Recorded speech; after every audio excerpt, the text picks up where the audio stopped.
আমি এখন মহামান্য রাষ্ট্রপতি জনাব মোহাম্মদ শাহাবুদ্দিনকে তার মূল্যবান ভাষণ প্রদানের জন্য অনুরোধ জানাচ্ছি।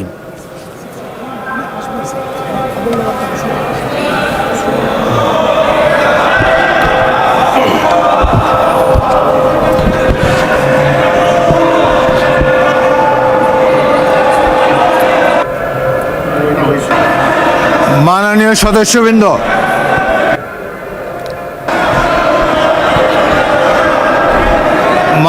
সদস্যবৃন্দ,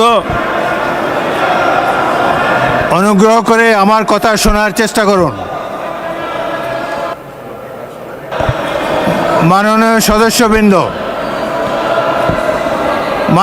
সদস্যবৃন্দ, আমরা মহান জাতীয় সংসদে কার্যপ্রণালী বিধি, সংবিধান এবং রেওয়াজসমূহ অনুসরণ করতে চাই।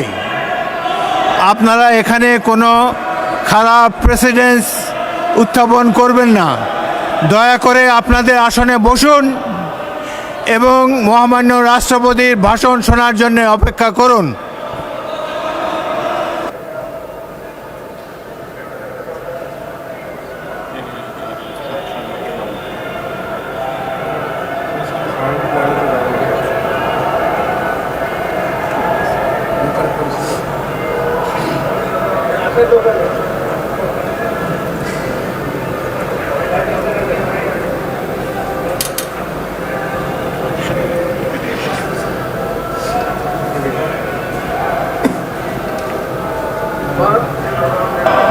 মাননীয় সদস্যবৃন্দ, সংসদের শৃঙ্খলা বজায় রাখুন। অপেক্ষা করুন ভাষণের জন্য।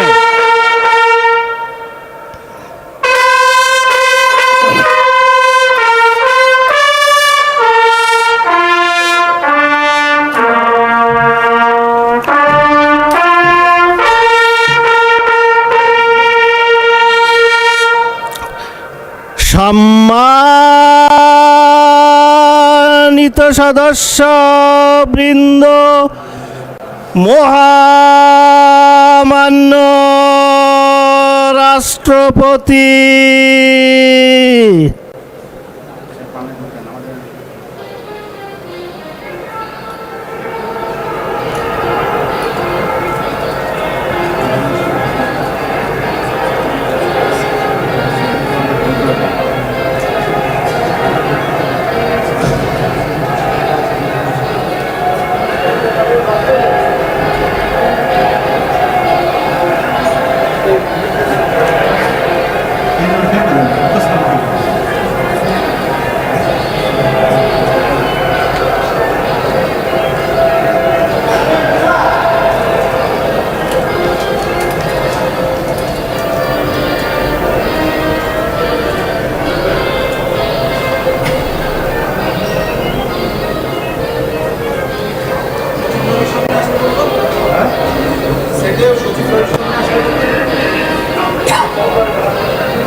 মাননীয় সদস্যবৃন্দ, আমি এখন মহামান্য রাষ্ট্রপতি জনাব মোহাম্মদ শাহাবুদ্দিনকে তার মূল্যবান ভাষণ প্রদানের জন্য অনুরোধ জানাচ্ছি।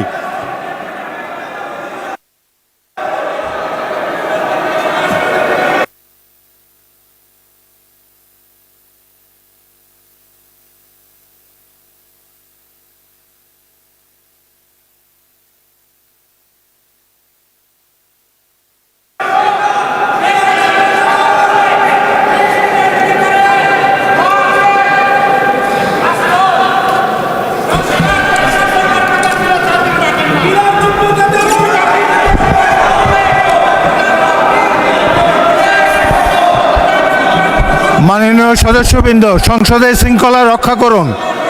অনুগ্রহ করে নিজের আসনে বসে পড়ুন। রাষ্ট্রপতির ভাষণ শুনুন।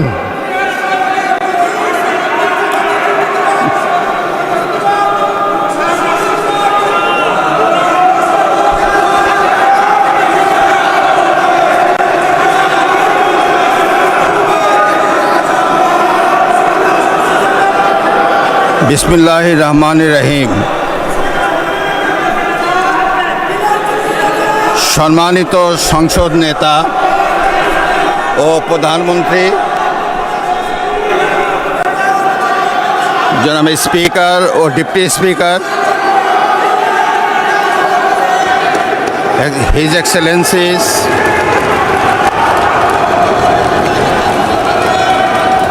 সম্মানিত সংসদ সদস্যবৃন্দ,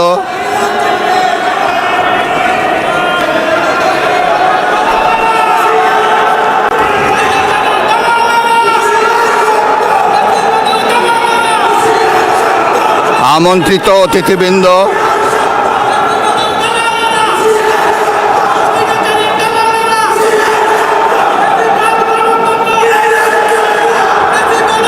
প্রিন্ট এবং ইলেকট্রনিক মিডিয়ার সম্মানিত সাংবাদিকবৃন্দ,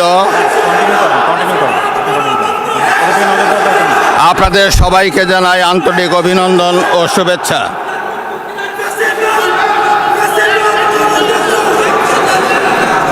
জনাব স্পিকার,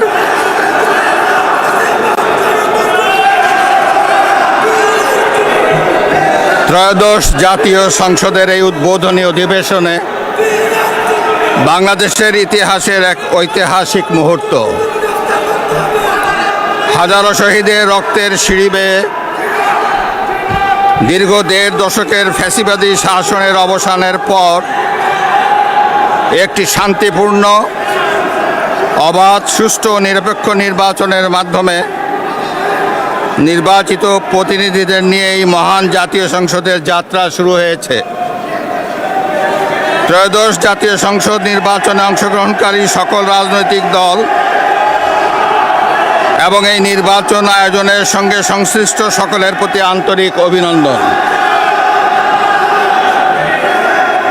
অবাধ, সুষ্ঠু ও নিরপেক্ষ নির্বাচন আয়োজনের জন্য নির্বাচন কমিশন, মাঠ প্রশাসন, আইন শৃঙ্খলা রক্ষাকারী বাহিনী সহ প্রজাতন্ত্রের কর্মচারীদের নিরলস পরিশ্রম এবং নির্বাচনে অংশগ্রহণকারী সকল রাজনৈতিক দল ও ব্যক্তি, আন্তরিক উদ্যোগ এবং সাধারণ জনগণের স্বতঃস্ফূর্ত অংশগ্রহণ গণতন্ত্রের ইতিহাসে একটি উজ্জ্বল দৃষ্টান্ত হয়ে থাকবে।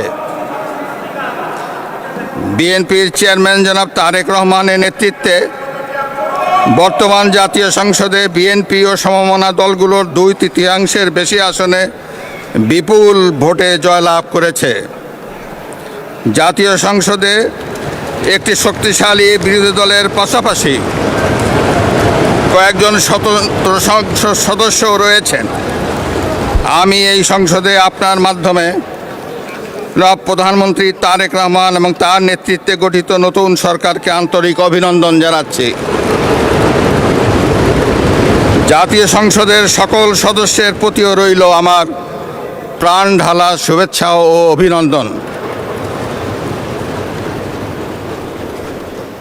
আমি মহান মুক্তিযুদ্ধের লাখো শহীদ এবং বীর মুক্তিযোদ্ধাদের শ্রদ্ধার সঙ্গে স্মরণ করছি। একই সাথে স্মরণ করছি বীরাঙ্গনা মা বোনদের এবং আমাদের সকল শহীদদের যারা বিভিন্ন গণতান্ত্রিক আন্দোলনে শহীদ হয়েছেন। স্বাধীনতার ঘোষক শহীদ রাষ্ট্রপতি জিয়াউর রহমান বীর উত্তম স্বাধীনতা এবং মুক্তিযুদ্ধের ইতিহাসের সকল নেতার অবদানকেও আমি শ্রদ্ধার সঙ্গে স্মরণ করছি।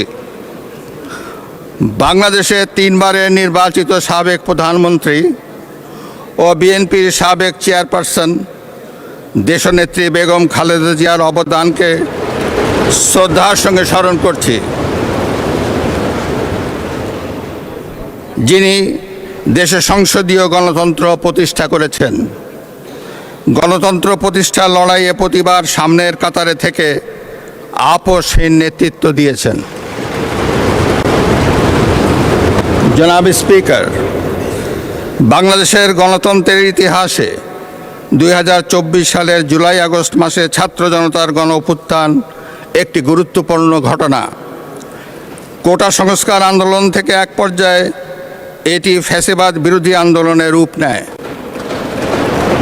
দেশের ছাত্র জনতা, কৃষক, শ্রমিক, শিক্ষক, সাংবাদিক, বুদ্ধিজীবী, প্রবাসী তথা সকল শ্রেণী পেশার মানুষ গণতন্ত্রের পক্ষে রাজনৈতিক দলসহ সকলের সম্মিলিত আন্দোলনের ফলে 2024 সালের 5ই আগস্ট তৎকালীন ফ্যাসিস্ট সরকারের পতন ঘটে। হাজারো শহীদের রক্তের উপর দিয়ে তাবেদার ও ফ্যাসিবাদ মুক্ত নতুন গণতান্ত্রিক বাংলাদেশের সূচনা হয়। আমি 2024 সালের জুলাই আগস্ট ছাত্র জনতার গণ অভ্যুত্থানে শহীদ ও আহতদের এবং দীর্ঘ 1.5 দশকের ফ্যাসিবাদী শাসন আমলে গুম, খুন, বিচার বহির্ভূত হত্যাকাণ্ড এবং ফ্যাসিবাদ বিরোধী আন্দোলনে নির্যাতন ও নিপীড়নের শিকার সাধারণ মানুষ ও রাজনৈতিক দলের সদস্যবৃন্দকে কৃতজ্ঞতার সঙ্গে স্মরণ করছি, যাদের অসামান্য ত্যাগের মাধ্যমে বাংলাদেশ ফ্যাসিবাদ মুক্ত হয়ে গণতন্ত্রের পথে যাত্রা শুরু করেছে। সকলকে জানাই আমার আন্তরিক শ্রদ্ধা। 2024 সালের গণ অভ্যুত্থানে সহস্রাধিক মানুষ শহীদ হয়েছেন। নারী, পুরুষ, শিশুসহ আহত ও পঙ্গু হয়েছেন কমপক্ষে 30,000 মানুষ। 5 শতাধিক মানুষ চোখ হারিয়ে অন্ধত্ব বরণ করেছেন। 1971 সালের স্বাধীনতা অর্জনের যুদ্ধ, 2024 সালের দেশ এবং জনগণের স্বাধীনতা রক্ষার যুদ্ধ সহ এ যাবৎকাল দেশের ইতিহাসের সকল গণতান্ত্রিক আন্দোলনের শহীদদের আকাঙ্ক্ষিত বাংলাদেশ প্রতিষ্ঠার লক্ষ্যে সরকার কার্যক্রম অব্যাহত রেখেছে। 2024 সালে ছাত্র জনতার গণ অভ্যুত্থানে আহতদের দেশের বিভিন্ন হাসপাতালে চিকিৎসা চলমান রয়েছে। 137 জন গুরুতর আহত জুলাই যোদ্ধাকে উন্নত চিকিৎসার জন্য বিদেশে পাঠানো হয়েছে। আহতদের 12,043টি স্বাস্থ্য কার্ড দেওয়া হয়েছে। 1971 সালের বীর মুক্তিযোদ্ধা ও 2024 সালের জুলাই যোদ্ধাদের চিকিৎসা সহায়তা ও ভাতা অনলাইন ব্যাংকিং সিস্টেমে পরিচালিত হচ্ছে। সরকার জুলাই গণ অভ্যুত্থানের ইতিহাস সংরক্ষণ, গবেষণা, উন্নয়ন, দিবস উদযাপন সহ নানামুখী কার্যক্রম ও বাস্তবায়ন করে যাচ্ছে। বিশ্ব শিশু দিবস ও শিশু অধিকার সপ্তাহ 2025 উদযাপন উপলক্ষে 2025 সালের 6ই অক্টোবর সরকার জুলাইয়ের গণ অভ্যুত্থানে শিশু শহীদদের 60টি পরিবারকে এককালীন 50,000 টাকা সমমূল্যের প্রাইজ বন্ড এবং সম্মাননা স্মারক প্রদান করেছে। ওসমানী উদ্যানে জুলাই স্মৃতিস্তম্ভ নির্মাণের উদ্যোগ গ্রহণ করা হয়েছে। জুলাই আগস্ট গণ অভ্যুত্থানে শহীদদের স্মরণে শহীদি মৃত্যুর নির্দিষ্ট স্থানে স্ট্রিট মেমোরি স্ট্যাম্প স্থাপনের উদ্যোগ গ্রহণ করা হয়েছে। শহীদদের কবর সংরক্ষণ করা হয়েছে। জুলাই শহীদদের স্মৃতি অম্লান রাখতে জুলাই অভ্যুত্থানের স্মৃতি জাদুঘর এবং 64টি জেলায় স্মৃতিস্তম্ভ স্থাপন করা হয়েছে। জাতীয়ভাবে 36 দিনব্যাপী জুলাই পুনর্জাগরণের অনুষ্ঠানমালা 2025 বাস্তবায়িত হয়েছে। জনাব স্পিকার, আজ এই মহান সংসদে আমি অন্তর্বর্তীকালীন সরকারের কার্যক্রম এবং বর্তমান সরকারের কার্যক্রম ও পরিকল্পনার সারসংক্ষেপ তুলে ধরছি। তবে বক্তব্যের বিস্তারিত সংসদ সদস্যদের সামনে লিখিতভাবে উপস্থাপিত হয়েছে। জনাব স্পিকার, বর্তমান বৈশ্বিক অর্থনীতি এবং স্থিতিশীল সময় অতিক্রম করছে। বাংলাদেশের সামষ্টিক অর্থনৈতিক পরিস্থিতি 2023-24 অর্থ বছরের তুলনায় 2024-25 অর্থ বছরে অনেকটাই স্থিতিশীল রয়েছে। রেমিটেন্স সহ আরও কয়েকটি সূচক ইতিবাচক ধারায় ফিরতে শুরু করেছে। 2025-26 অর্থ বছরে অর্থনৈতিক পরিস্থিতি আরও সুদৃঢ় হবে বলে সরকার আশা করে। একদিকে বিশ্বে যুদ্ধ পরিস্থিতি এবং অপর দিক থেকে মুদ্রাস্ফীতি, রাজস্ব জিডিপির নিম্ন হার, এ ধরনের বিদ্যমান পরিস্থিতিতে দেশের অর্থনীতিতে নানা চ্যালেঞ্জ রয়েছে। পয়েন্ট টু পয়েন্ট মূল্যস্ফীতি 2025 সালের জানুয়ারি মাসে 9.94% থেকে হ্রাস পেয়ে 2026 সালের জানুয়ারি মাসে 8.58% দাঁড়িয়েছে। আশা করা যায় পরবর্তী মাসগুলোতে মূল্যস্ফীতি হ্রাসের ধারা অব্যাহত থাকবে। তৈরি পোশাক খাত থেকে গত এক বছরে 39.35 বিলিয়ন ইউএস ডলার অর্জিত হয়েছে। 2024-25 অর্থ বছরে রপ্তানি 8.60% বৃদ্ধি পেয়ে 48,300 মিলিয়ন ইউএস ডলারে দাঁড়িয়েছে। 2026 সালের 19 ফেব্রুয়ারি বৈদেশিক মুদ্রা রিজার্ভ দাঁড়িয়েছে 34.78 বিলিয়ন ইউএস ডলার। বর্তমান সরকার আরও নতুন রপ্তানি খাত এবং রপ্তানি বাজার আরও সম্প্রসারিত করার লক্ষ্য নিয়ে সুনির্দিষ্ট কর্মসূচি বাস্তবায়নের কার্যক্রম শুরু করেছে। সরকার বাংলাদেশ ব্যাংক, রাষ্ট্রায়ত্ত বেসরকারি ব্যাংক, আর্থিক প্রতিষ্ঠান, বীমা কোম্পানি এবং পুঁজিবাজারের সঙ্গে সমন্বয়ের মাধ্যমে তদারকি কার্যক্রম উন্নতকরণ, আমানতকারীদের সুরক্ষা নিশ্চিতকরণ এবং খেলাপি ঋণ হ্রাসে গুরুত্ব দিয়েছে। বর্তমান সরকার ব্যাংক খাতে সুশাসন, মুদ্রাস্ফীতি নিয়ন্ত্রণ, সুদের হার যৌক্তিকরণ এবং জনগণের আস্থা ফিরিয়ে আনার জন্য কার্যকর নীতি প্রণয়ন করবে বলে আশা রাখি। এ লক্ষ্যে অর্থনৈতিক সংস্কার কমিশন গঠন করা হবে। পুঁজিবাজারের সংস্কারের জন্য একটি পুঁজিবাজার সংস্কার কমিশন গঠনের পাশাপাশি ফ্যাসিবাদের শাসন আমলে পুঁজিবাজারে সংগঠিত অনিয়মও তদন্ত করবে। জনাব স্পিকার, 2025-26 অর্থ বছরের এডিপি প্রণয়ন দেশের অর্থনৈতিক প্রবৃদ্ধি বজায় রাখা, বেকারত্ব হ্রাস, কর্মসংস্থানের সুযোগ সৃষ্টি, দরিদ্র বিমোচন, কৃষি ও শিল্পের উন্নয়ন, মানব সম্পদ উন্নয়ন এবং জীবনমান উন্নয়নে বিশেষ গুরুত্ব দেওয়া হয়েছে।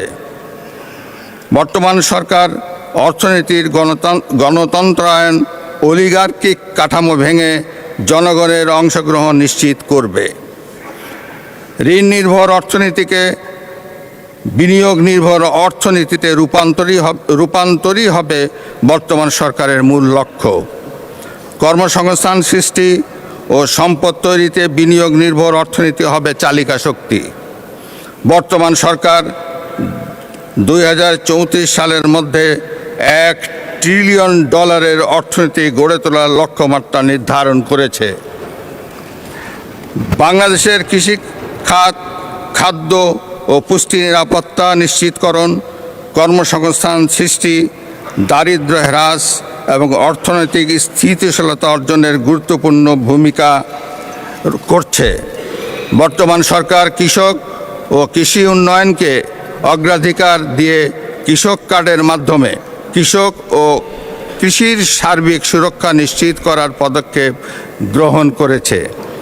বর্তমান সরকার ইতিমধ্যে 10,000 টাকা পর্যন্ত সুদসহ কৃষি ঋণ মওকুফ করার সিদ্ধান্ত ঘোষণা করেছে। এর ফলে 11 লাখেরও বেশি কৃষক সরাসরি উপকৃত হবে।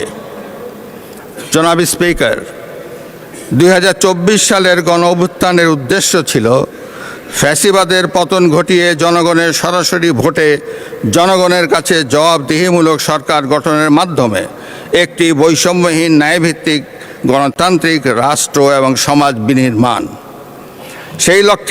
সেই লক্ষ্য অর্জনে ফ্যাসিবাদ পতন পরবর্তী সরকার কর্তৃক রাষ্ট্র মেরামতের অংশ হিসাবে জনগুরুত্বপূর্ণ খাত সংস্কারের লক্ষ্যে 11টি সংস্কার কমিশন গঠন করা হয়েছিল।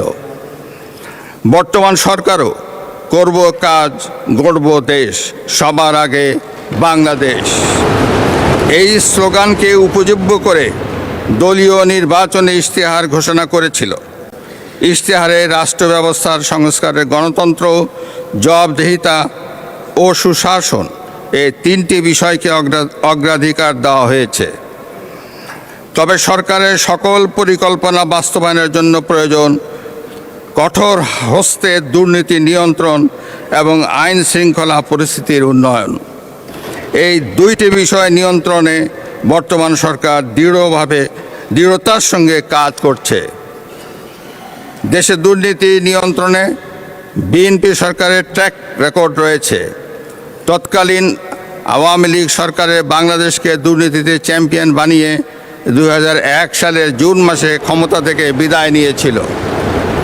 2001 সালের অক্টোবর মাসে পূর্ববর্তী সরকারের রেখে যাওয়া দুর্নীতিতে চ্যাম্পিয়ন বাংলাদেশের দায়িত্ব নিয়ে বেগম খালেদা জিয়ার নেতৃত্বাধীন সরকার দুর্নীতি দমনে কঠোর পদক্ষেপ গ্রহণ করে।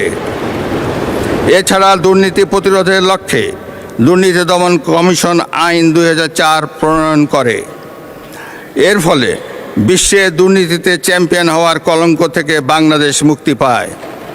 2006 সালের অক্টোবর মাসে বিএনপি যখন রাষ্ট্র ক্ষমতা থেকে বিদায় নেয়, তার অনেক আগেই বিশ্বে দুর্নীতিতে চ্যাম্পিয়নের কলঙ্ক থেকে মুক্ত হয়ে বাংলাদেশ এশিয়ার ইমার্জিং টাইগার হিসাবে স্বীকৃতি পায়। এবারও দুর্নীতি দমন এবং আইন শৃঙ্খলা নিয়ন্ত্রণই হবে বর্তমান সরকারের প্রথম এবং প্রধান অগ্রাধিকার। জনাব স্পিকার, দেশের অর্ধেকেরও বেশি নারী শক্তিকে রাষ্ট্র রাজনীতির মূলধারার বাইরে রেখে স্বনির্ভর বাংলাদেশ গড়ে তোলা সম্ভব নয়।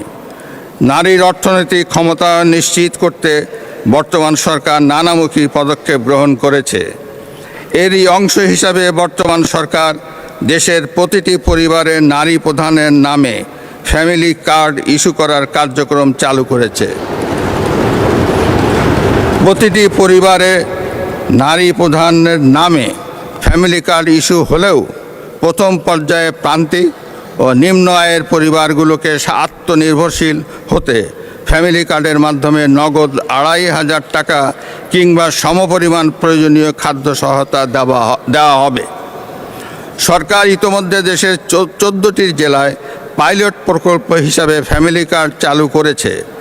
সহায়তার পরিমাণের চেয়েও এই ফ্যামিলি কার্ডকে সরকার নারীর অর্থনৈতিক ক্ষমতায়নের প্রতীক হিসাবে বিবেচনা করছে। সরকার দেশের দুর্যোগ ব্যবস্থাপনা পদ্ধতিকে শক্তিশালী করার লক্ষ্যে সংস্কার সহ বিভিন্ন কর্মসূচি বাস্তবায়ন করছে, যা সার্বিক ঝুঁকি হ্রাস ব্যবস্থাপনা উত্তরণে সহায়তা করছে। উক্ত কার্যক্রমগুলোর মধ্যে রয়েছে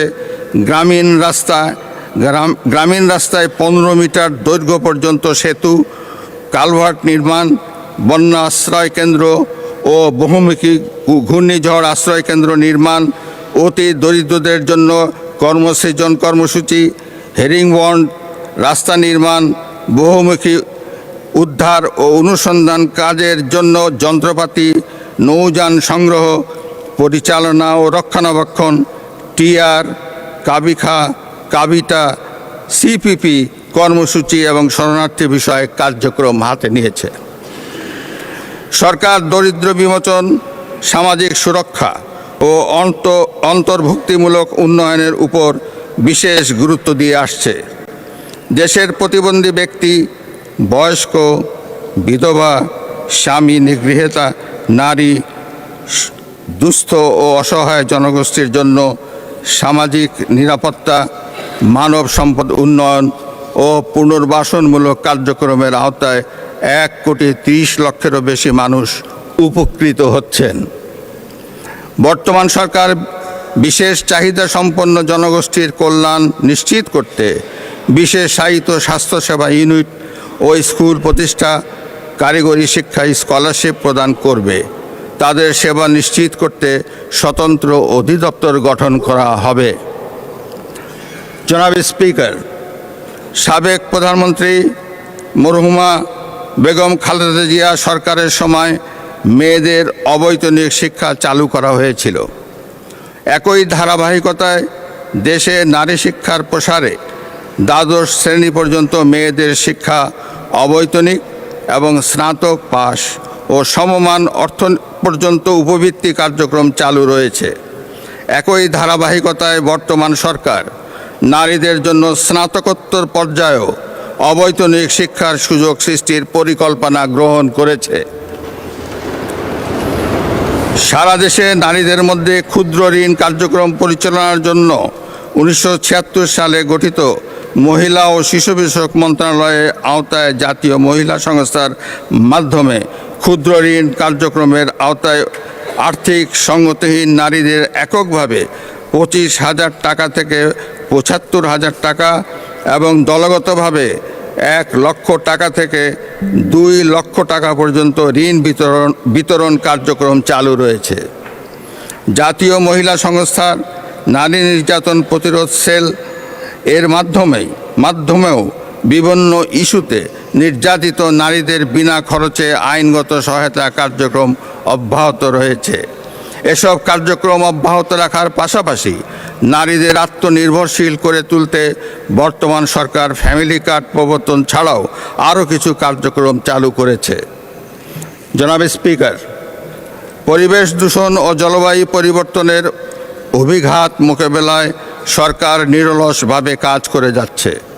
বর্তমান সরকার আগামী 5 বছরে স্বেচ্ছাশ্রম ও সরকারি উদ্যোগে সারা দেশে 25 কোটি বৃক্ষরোপণ ও সবুজ কর্মসংস্থানের সৃষ্টি কাজ শুরু করেছে। প্রতি বছর 5 কোটি বৃক্ষরোপণের পরিকল্পনা বাস্তবায়নের কাজ ইতিমধ্যে শুরু হয়েছে। এই কর্মসূচি সুষ্ঠুভাবে বাস্তবায়ন করতে বৃক্ষ চারা উৎপাদনের জন্য 10,000 নতুন নার্সারি উদ্যোক্তা গড়ে তোলা হবে, যা 2.5 লক্ষাধিক কর্মসংস্থান তৈরি করবে। 2025 সালের জানুয়ারি মাস থেকে দেশের সকল ভূমি সেবা একটি সমন্বিত ডিজিটাল প্ল্যাটফর্মে অন্তর্ভুক্ত করা হয়েছে। Land service gateway, mutation system, ভূমি উন্নয়ন কর সিস্টেম, ভূমি রেকর্ড ও ম্যাপ ব্যবস্থাপনা সিস্টেম এবং ভূমি প্রশাসন ব্যবস্থাপনা সিস্টেম সমূহের দ্বিতীয় ভার্সন শুরু করা হয়েছে। নাগরিকদের জন্য ভূমি সেবা সহায়তা নির্দেশিকা 2025 এবং ভূমি সেবায় অভিযোগ ব্যবস্থাপনা নির্দেশিকা 2026 প্রণয়ন করা হয়েছে। দেশের 889টি ভূমি সেবা সহায়তা কেন্দ্র এবং কল সেন্টার 16122 চালু করা হয়েছে। বর্তমান সরকার এসব কার্যক্রম সুসংগত ও সমন্বিত করে জনগণের হয়রানি রোধ এবং দ্রুত সেবা প্রাপ্তি নিশ্চিত করার কার্যক্রম চালু করেছে। সরকার ভূমি ব্যবস্থাপনাকে আধুনিক এবং সহজ করতে জনগণের কাছে অঙ্গীকারাবদ্ধ। জনাব স্পিকার, দেশের পানি সম্পদের ন্যায্য হিস্সা নিশ্চিত করতে বর্তমান সরকার বদ্ধপরিকর। তিস্তা মহাপরিকল্পনা এবং পদ্মা ব্যারেজ বাস্তবায়নের মাধ্যমে উত্তরাঞ্চল এবং দক্ষিণাঞ্চলের পানি নিরাপত্তা, বন্যা ও মরুকরণ প্রতিরোধ নিশ্চিত করা হবে। একই সঙ্গে বর্তমান সরকার শহীদ প্রেসিডেন্ট জিয়াউর রহমান প্রবর্তিত স্বেচ্ছাশ্রম খাল খনন কর্মসূচি পুনঃবাস্তবায়নের মাধ্যমে সারা দেশে 20,000 কিলোমিটার নদী ও খাল খনন, পুনঃখনন ও পুনরুদ্ধারের বিষয়ে ইতোমধ্যে কাজ শুরু করেছে। বিদ্যমান বন্দর ব্যবস্থাপনাকে আরও কার্যকর করে চট্টগ্রামের সমুদ্র বন্দর, বিমানবন্দর সামুদ্রিক এলাকা ও উপকূলীয় অঞ্চলের সম্ভাবনাকে কাজে লাগিয়ে বর্তমান সরকার চট্টগ্রামকে আঞ্চলিক লজিস্টিক হাব হিসাবে গড়ে তোলার লক্ষ্যে কার্যক্রম শুরু করেছে। চট্টগ্রাম বন্দরে জাহাজে ওয়েটিং টাইম শূন্য পর্যায়ে রাখা গেলে বন্দর ব্যবস্থাপনায় কাঙ্ক্ষিত উন্নয়ন সাধিত হবে বলে সরকার আশা করে। সরকার গ্রামীণ ও নগর অবকাঠামো উন্নয়ন, নিরাপদ পানি সরবরাহ, স্যানিটেশন ও হাইজিন এবং স্থানীয় সরকার প্রতিষ্ঠানসমূহকে শক্তিশালী করার মাধ্যমে জনগণের দোরগোড়ায় সেবা পৌঁছে দেওয়ার চেষ্টা করছে। এলজিইডির মাধ্যমে সড়ক উন্নয়ন ও ফুটপাত, সেতু ও কালভার্ট, সাইক্লোন শেল্টার এবং উপজেলা কমপ্লেক্স ভবন নির্মাণ এবং সম্প্রসারণ করা হচ্ছে। পার্বত্য চট্টগ্রাম অঞ্চল এবং অঞ্চলের জনগোষ্ঠীর আর্থসামাজিক অগ্রগতি, অবকাঠামো এবং অন্যান্য খাতসমূহ টেকসই উন্নয়নের লক্ষ্যে সরকার নিরলসভাবে কাজ করে যাচ্ছে। পার্বত্য চট্টগ্রাম অঞ্চলের উন্নয়ন ও নিরাপত্তার ক্ষেত্রে শহীদ রাষ্ট্রপতি জিয়াউর রহমানের ভূমিকা ছিল অপরিসীম। তিনিই প্রথম পাহাড়ি জনগোষ্ঠী ও সরকারের মধ্যে চলমান সংঘাত নিরসনের জন্য শান্তির উদ্যোগ গ্রহণ করেন এবং উন্নয়নের ধারা অব্যাহত রাখেন।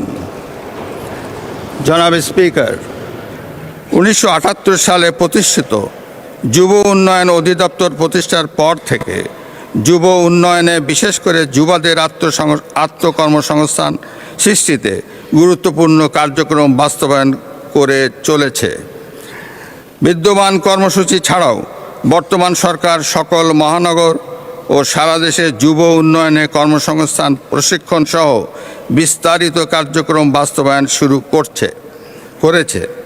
বিভিন্ন আর্থসামাজিক কর্মসূচি ছাড়াও ক্রীড়াকে পেশা হিসাবে প্রতিষ্ঠিত করতে বর্তমান সরকার ফুটবল, ক্রিকেট, দাবা, সাঁতার, ক্যারাটে, ভলিবল, ব্যাডমিন্টন, অ্যাথলেটিক্স সহ বিভিন্ন খেলাধুলাকে একাডেমিক কারিকুলামে একটি আলাদা বিষয় হিসাবে অন্তর্ভুক্ত করার সিদ্ধান্ত নিয়েছে এবং সারা দেশে নতুন 20 স্পোর্টস কর্মসূচির মাধ্যমে প্রতিভা অন্বেষণের কার্যক্রম শুরু হয়েছে।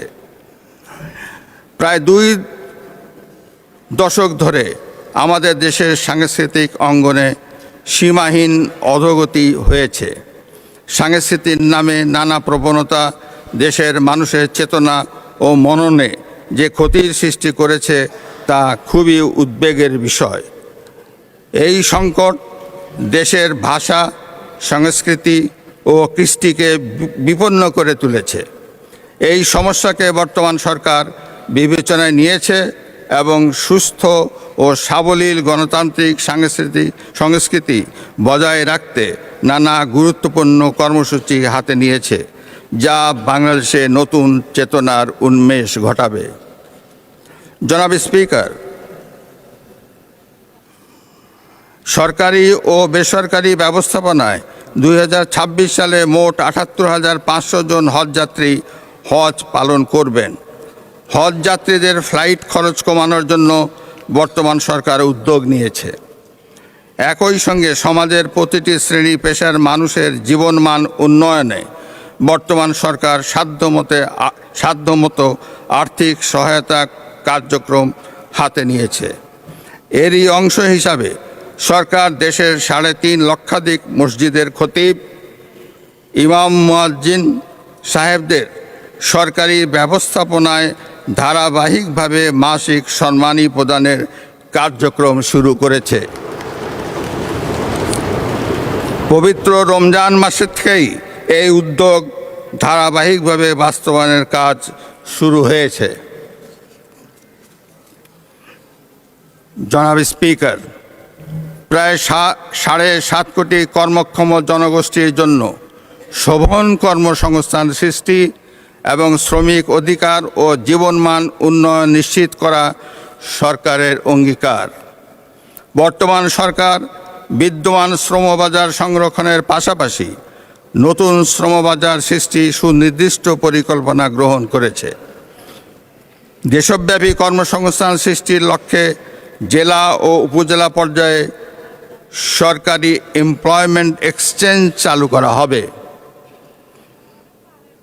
বিদেশে কর্মসংস্থানের জন্য ভাষা ও দক্ষতা প্রশিক্ষণ, চাহিদাভিত্তিক ও যুগোপযোগী শিক্ষা, উচ্চশিক্ষা প্রতিষ্ঠানে প্রশিক্ষণ ও ক্যারিয়ার সেন্টার স্থাপন করা হবে।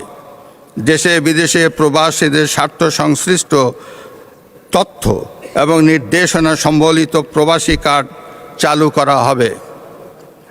2025 সালে প্রবাসী কল্যাণ ও বৈদেশিক কর্মসংস্থান মন্ত্রণালয়ের মাধ্যমে বিদেশে প্রেরিত কর্মীর সংখ্যা 11,31,000। বর্তমান সরকার 5 বছরে 1 কোটি জনশক্তি বিদেশে পাঠানোর লক্ষ্যমাত্রা নির্ধারণ করেছে। উপজেলায় তালিকাভুক্তদের প্রশিক্ষণ, ভাতা প্রদান ও দরিদ্রদের ন্যূনতম খরচে প্রবাসে প্রেরণ করা হবে।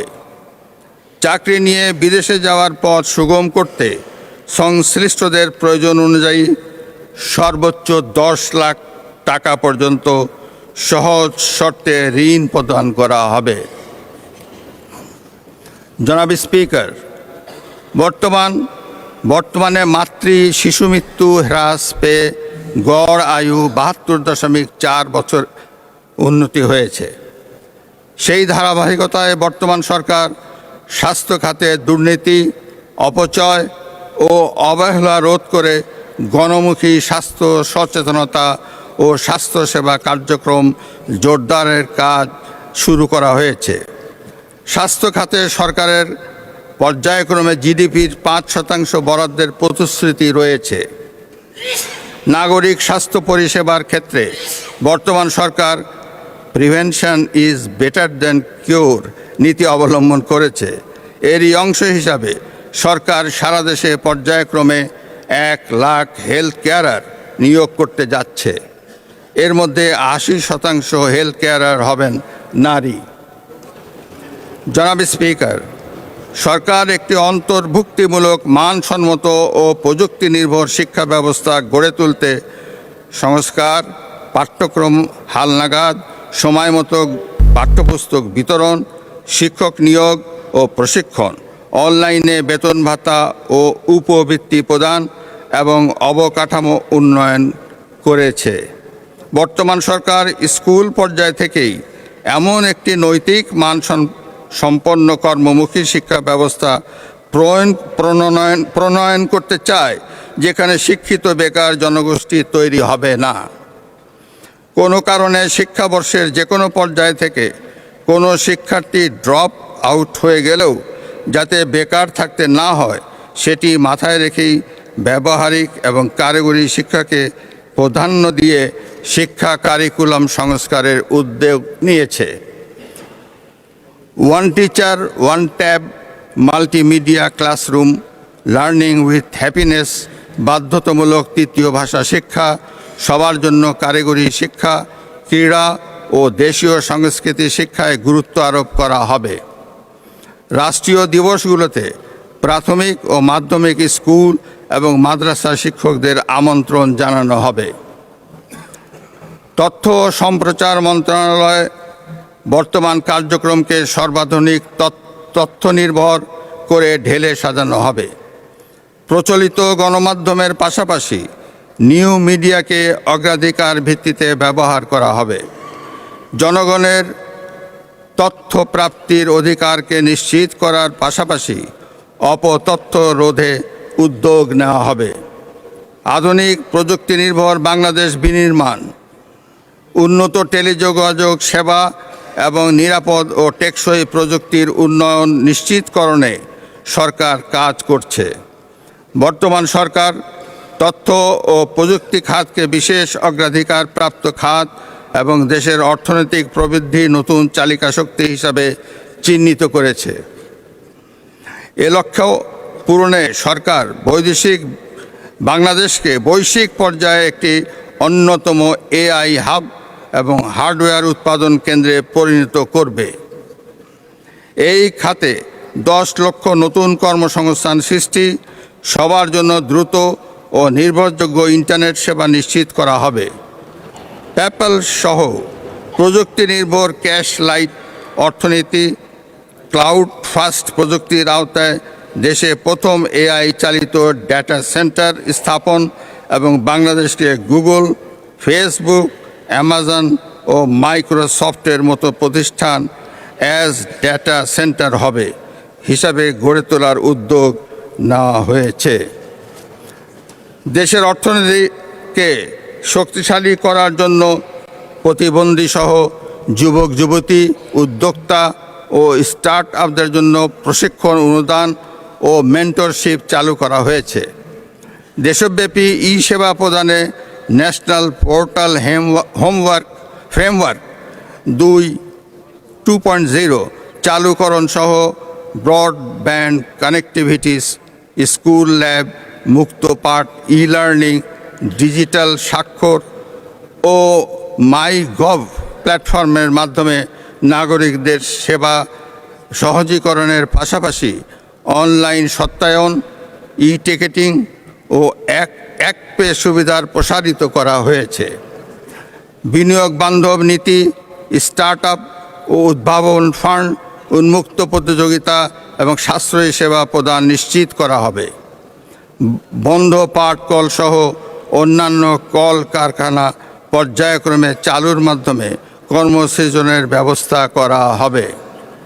জনাব স্পিকার, দেশের জ্বালানি নিরাপত্তা নিশ্চিতকরণ, জীবাশ্ম জ্বালানি সহ আমদানি ভিত্তিক জ্বালানির উপর নির্ভরশীলতা হ্রাস করে নবায়নযোগ্য জ্বালানি হতে বিদ্যুৎ উৎপাদন বৃদ্ধির উপর সরকার গুরুত্ব আরোপ করেছে।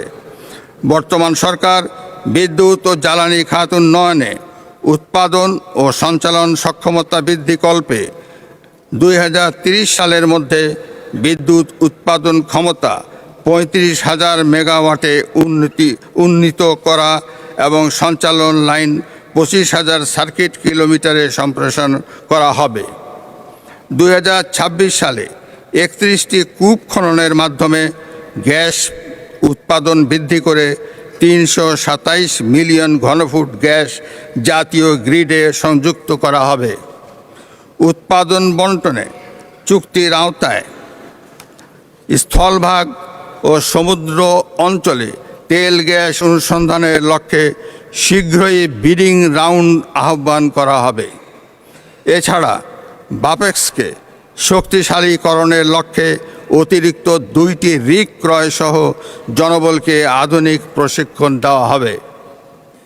জনাব স্পিকার, দেশের আর্থসামাজিক উন্নয়নে নিরাপদ, আধুনিক ও পরিবেশ বান্ধব সড়ক নেটওয়ার্ক গড়ে তুলতে সরকার কাজ করছে। বর্তমানে 22,724 কিলোমিটার মহাসড়কের মাধ্যমে রাজধানীর সঙ্গে দেশব্যাপী সংযোগ জোরদার করা হয়েছে। বর্তমান সরকার যোগাযোগ ও পরিবহন খাতে সড়ক পরিবহন ব্যবস্থা উন্নয়নের মাধ্যমে জাতীয় এক্সপ্রেসওয়ে গ্রিড গড়ে তুলবে। নৌ পরিবহন ব্যবস্থায় বৃত্তাকার জনপথ, নদী ও সমুদ্রবন্দর সংযোগ এবং আধুনিক ওয়াটার হাইওয়ে নির্মাণ করা হবে। সারা দেশে রেল যোগাযোগ ব্যবস্থা সম্প্রসারণ, রেল পরিচালনা আধুনিকায়ন এবং এক্সপ্রেস সার্ভিস বৃদ্ধি করা হবে। এই খাতে সরকারি বেসরকারি অংশীদারিত্ব, মেট্রো রেল ও দূরপাল্লায় বিশেষ ছাড়, মনোরেল এবং বুলেট ট্রেন সংযোগ স্থাপন করা হবে।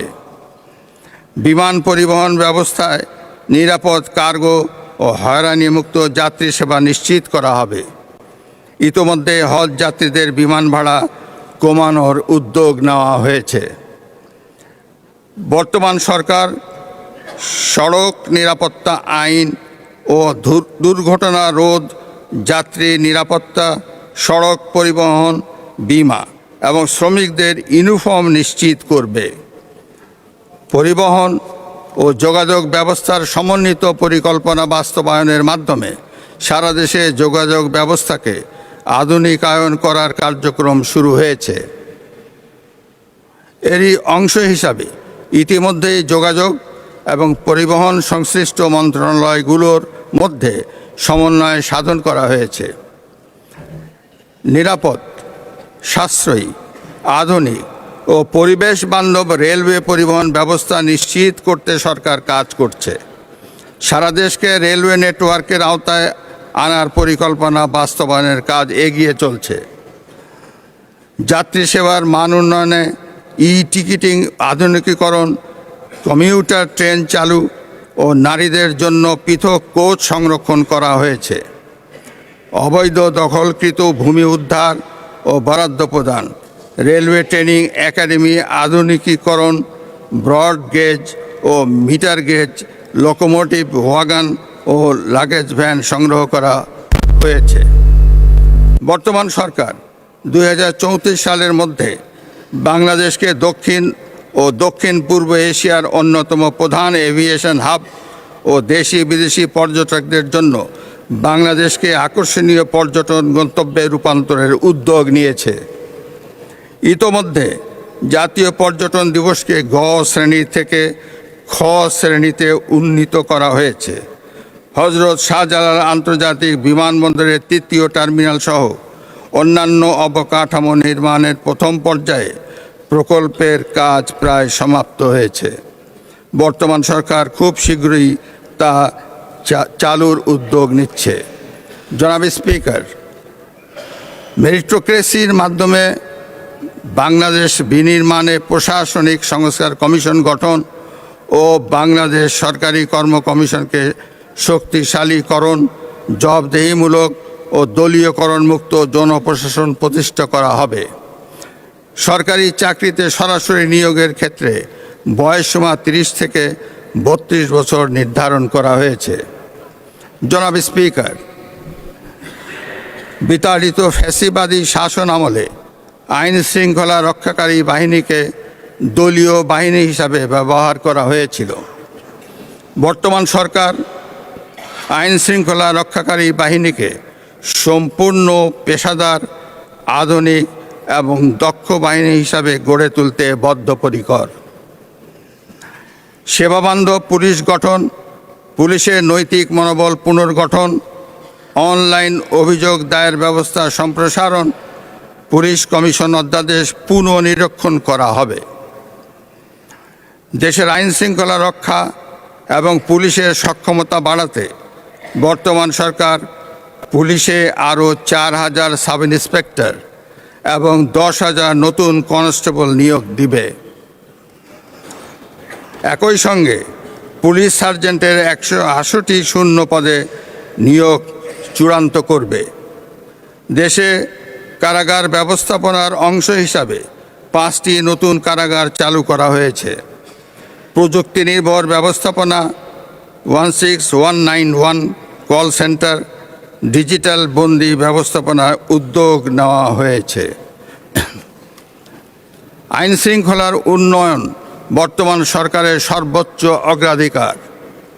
দেশের প্রতিটি নাগরিক যাতে ঘরে বাইরে শান্তি, স্বস্তি এবং নিরাপত্তা বোধ করেন, এটি নিশ্চিত করার লক্ষ্যেই সরকার সকল কার্যক্রম বাস্তবায়ন করছে।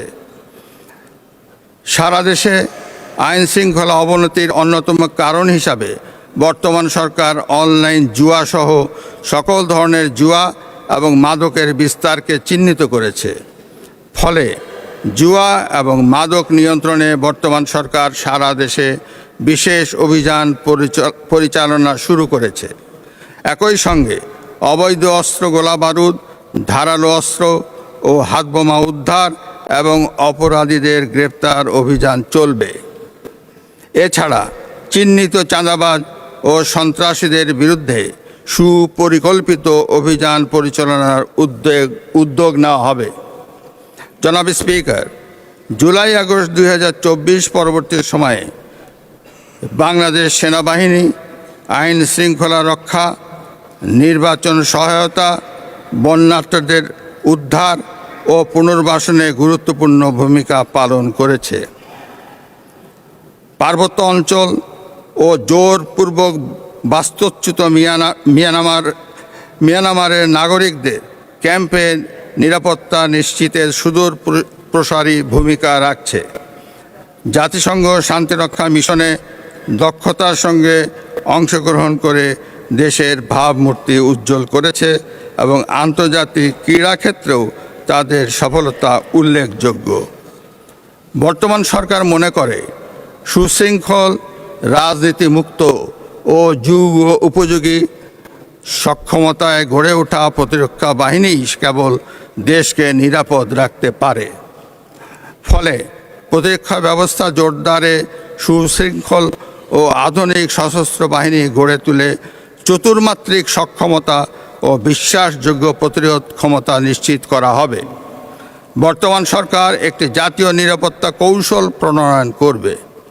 এতে মাল্টি ডোমেইন যুদ্ধ ক্ষমতা, স্থল, নৌ ও বিমান বাহিনীর শক্তিমত্তা এবং দেশীয় প্রযুক্তিগত সক্ষমতা বৃদ্ধিতে অগ্রাধিকার দেওয়া হবে। সন্ত্রাসবাদ, চরমপন্থা ও উগ্রবাদের বিরুদ্ধে শূন্য সহনশীলতার নীতিতে কঠোর অবস্থান গ্রহণ করে জাতীয় ঐক্যমত্য গড়ে তোলা হবে এবং আইনগত ব্যবস্থার পাশাপাশি সামাজিক ও প্রতিরোধমূলক কৌশল বাস্তবায়নের মাধ্যমে এসব হুমকি সম্পূর্ণরূপে দমন করা হবে। জনাব স্পিকার, আইনের শাসন প্রতিষ্ঠা করার লক্ষ্যে সরকার অঙ্গীকারবদ্ধ। বর্তমান সরকার বিচার বিভাগের কার্যক্রম, স্বাধীনতা নিশ্চিতকরণ, মামলার জট হ্রাস ও বিচার প্রাপ্তি, হয়রানি মুক্তিকরণ, দুর্নীতিমুক্তকরণে বিচার সেবা আধুনিকীকরণ, বিচারপতি নিয়োগ আইন প্রণয়ন, জুডিশিয়াল কমিশন গঠন, সুপ্রিম জুডিশিয়াল কাউন্সিল ব্যবস্থার ধারাবাহিকতা রক্ষায় কাজ করে যাচ্ছে। জনাব স্পিকার, ফ্যাসিবাদ মুক্ত বাংলাদেশে বর্তমান সরকারের পররাষ্ট্রনীতির মূল দর্শন সবার আগে বাংলাদেশ।